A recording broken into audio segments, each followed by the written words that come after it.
Hallelujah, praise the lord. প্ৰভু যীশুৰ মধুৰ নামত আপোনালোক সকলোকে স্বাগতম জনালোঁ। আশা কৰোঁ আপোনালোক সকলোৱে ভালে আছে। আৰু বিশ্বাসীসকল, সুন্দৰ দিন, সুন্দৰ বতৰ ঈশ্বৰে আমাক দিলে, তাৰ কাৰণে ঈশ্বৰক ধন্যবাদ দিওঁ।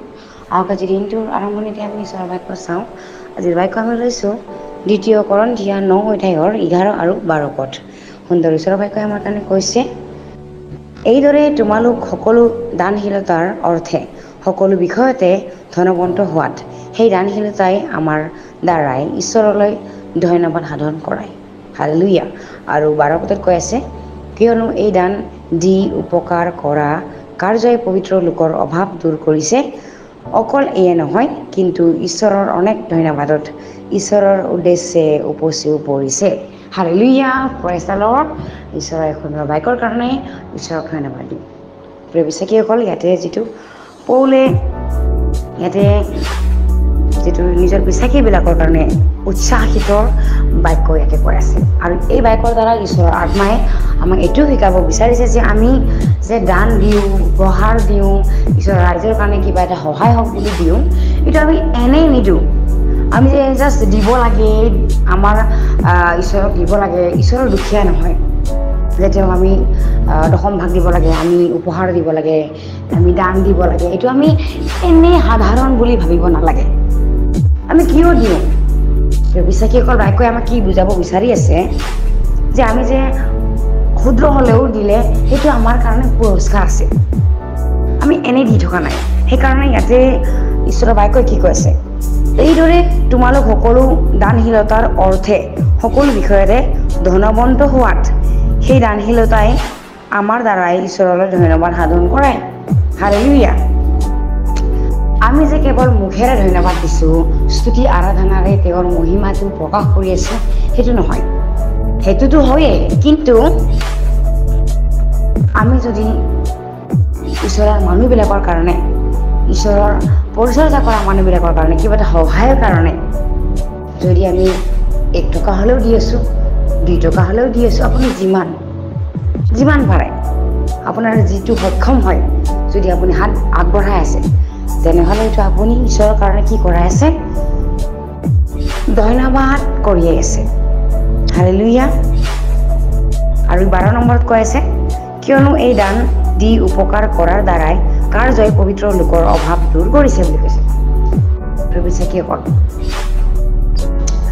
বাক্যই তেনেকৈ কৈ আছে যে আমি যদি বলদ গৰুকেইটা, গাই গৰু বা বলদ গৰুবিলাকক খেতিৰ কাৰণে ব্যৱহাৰ কৰোঁ, বা মৰণা মৰাত যদি আমি সেইবিলাকক ব্যৱহাৰ কৰোঁ, সেইবিলাকৰ আমি একো খাবলৈ নিদি পেলাই আমি কি কামত লগাম নেকি? সেইবিলাকক আহাৰ দিব লাগিব, আমি সেইবিলাকক খুৱাব লাগিব, তেতিয়াহে সেইবিলাকে বল হ'ব, শক্তি হ'ব, তেতিয়া খেতিত আমি লগাব পাৰিম। ঠিক তেনেকৈ আমি যিজনৰ পৰা পবিত্ৰ বাইবেল শাস্ত্ৰৰ শিক্ষাবিলাক পাই থাকোঁ, আমাৰ পাষ্টৰ, পাদ্ৰী, পালক, লিডাৰবিলাক, সেইবিলাককো আমি সহায় কৰিব লাগে। সেইবিলাকৰ যাতে পৰিয়ালটো চলে, সেইবিলাকৰ যাতে পৰিচৰ্যা কৰা অহা যোৱাত সহায় হয়, সেইবিলাকৰ আহাৰৰ কাৰণে। বিশ্বাসীসকল, আমি জানো যে পুৰণা নিয়মত এনেদৰে আছে যে এলিয়া কি কৰিছিলে, কাউৰীয়ে ৰুটি আৰু মাংস যোগাইছিলে।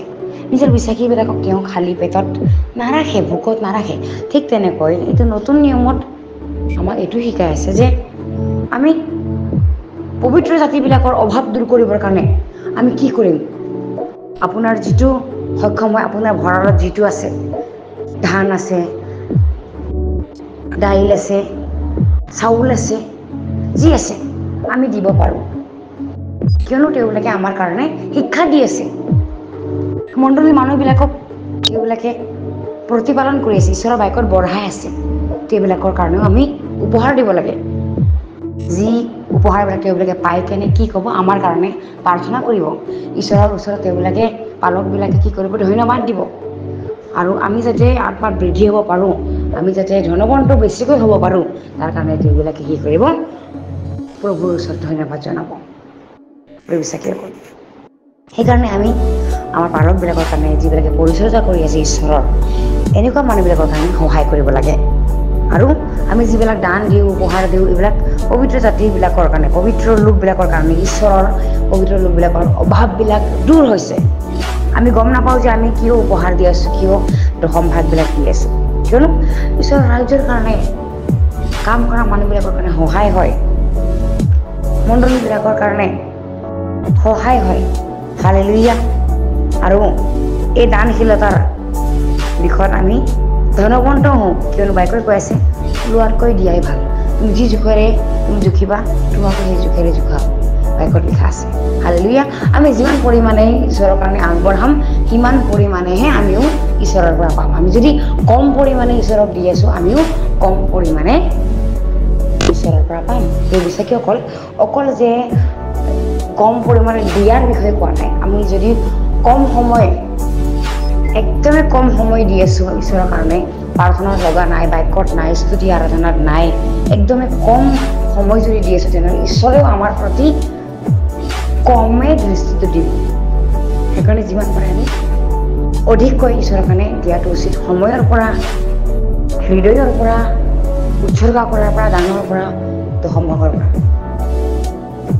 বিশ্বাসী কিয়নো বাক্যই যিহেতু কৈ আছে তুমি যি জোখেৰে জোখা তোমাকো সেই জোখেৰে জোখাব আমি যি ব্যৱহাৰ কৰি আছোঁ বেলেগক সেই ব্যৱহাৰটো ময়ো দুদিন পাছত আমিও পাম সেইকাৰণে আমি যদি এনেকুৱা কৰিব লাগে ঈশ্বৰৰ দেখাটো ভাল হয় মানুহৰ দেখাটো ভাল হয় পবিত্ৰ জাতিবিলাকৰ কাৰণে যদি সহায় হয় তাৰ কাৰণে আমি উপহাৰ দশম ভাগবিলাক বা দানবিলাক আমি দিব লাগে আমি এনেই দিয়া নাই আমি এনেই আমাৰ হাতৰ পৰা ভঁৰালৰ পৰা দিয়া যদি আমি আমনি কৰিব নালাগে এই এনেই দিলোঁ মোৰ কমি গ'ল আমি সেইটো ভাবিব নালাগে কিয়নো বাইকৈ কৈ আছে যে তোমাৰ সোঁহাতে দিলে বাওঁহাতে জানিব নালাগে হালেলুয়া প্ৰেইজ দ্য লৰ্ড মই বিশ্বাস কৰোঁ এই বাইকৰ যোগেদি আপোনালোক সকলোৱে আশীৰ্বাদ প্ৰাপ্ত হৈছে বুলি আহক আমি একেলগে প্ৰাৰ্থনা কৰোঁ ধন্যবাদ প্ৰভু পবিত্ৰ পবিত্ৰ ৰজাৰো ৰজা প্ৰভুৰ প্ৰভু তুমি সৰ্বশক্তিমান হৈ প্ৰভু তুমি প্ৰভু আমাক ধনৱন্ত কৰাৰ কাৰণে আমাক দিব পৰা উপযুক্ত কৰাৰ কাৰণে তোমাক ধন্যবাদ দিছোঁ কাৰণ তুমি কৈছা প্ৰভু জিহুৱাৰ আশীৰ্বাদে ধনৱন্ত কৰে তোমাৰ বাইকত লিখা আছে ধন্যবাদ প্ৰভু যিসকলে তোমালৈ আশা কৰি আছে তোমাৰ প্ৰতি অপেক্ষা কৰি আছে তেওঁবিলাকক সকলোকে আশীৰ্বাদ কৰিবা এই সকলো দিনটো তোমাৰ হাতত সমৰ্পণ কৰি নাচৰতে প্ৰভু যীশু নামত অৰ্পণ কৰিছোঁ আমেন প্ৰেইজ দ্য লৰ্ড